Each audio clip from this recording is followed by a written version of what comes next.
On September 10th, 2025, while speaking at Utah Valley University, Charlie Kirk was unalived. A single bullet shook the nation. Authorities say the shot came from the roof of a nearby building. Within days, police identify and arrest 22-year-old Tyler James Robinson in Washington County, Utah. He was not a student at UVU, but had been in an apprenticeship program in another school. Investigators found the weapon hidden nearby the scene in the woods. Robinson has now been taken into custody and is now facing charges that will likely lead to the death penalty. These details are heartbreaking and have shaken many people. But as Christians, the question is not just what happened. It's how does Jesus call us to respond to someone who has done something so evil? Matthew 5:43-44 says, "You have heard the law that says, love your neighbor and hate your enemies.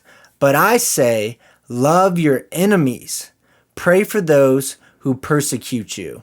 Jesus is crystal clear. Our call is not to respond with hatred, but with prayer and love. That doesn't mean we excuse sin or pretend it didn't happen. It means we refuse to allow hatred to control our response. Luke 23:34 says, Jesus said, "Father, forgive them, for they don't know what they're doing." And the soldiers gambled for his clothes by throwing dice. Think about it. As Jesus was being murdered unjustly, he prayed forgiveness over his killers. That's not weakness, that's divine strength. If Jesus could do that on the cross, he calls us to walk in the same spirit. Romans 13 says, "Everyone must submit to the governing authorities, for all authority comes from God, and those in position of authority have been placed there by God. So anyone who rebels against authority is rebelling against what God has instituted, and they will be punished. For the authorities do not strike fear in people who are doing right,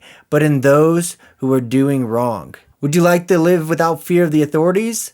Do what is right, and they will honor you. The authorities are God's servants sent for your good. But if you are doing wrong, of course you should be afraid, for they have the power to punish you. They are God's servants sent for the very purpose of punishing those who do what is wrong. Forgiveness does not cancel accountability. If you go and cheat on your wife and then give your life to Christ, you still have to live with the consequence of what you did. And it's the same thing in this situation. It does not excuse what has been done. God designed justice systems so that evil will be confronted. We can forgive in our hearts and still insist on fair trials and judgment. Romans 12 also reminds us, do not repay evil for evil, but repay evil with good. So justice, yes.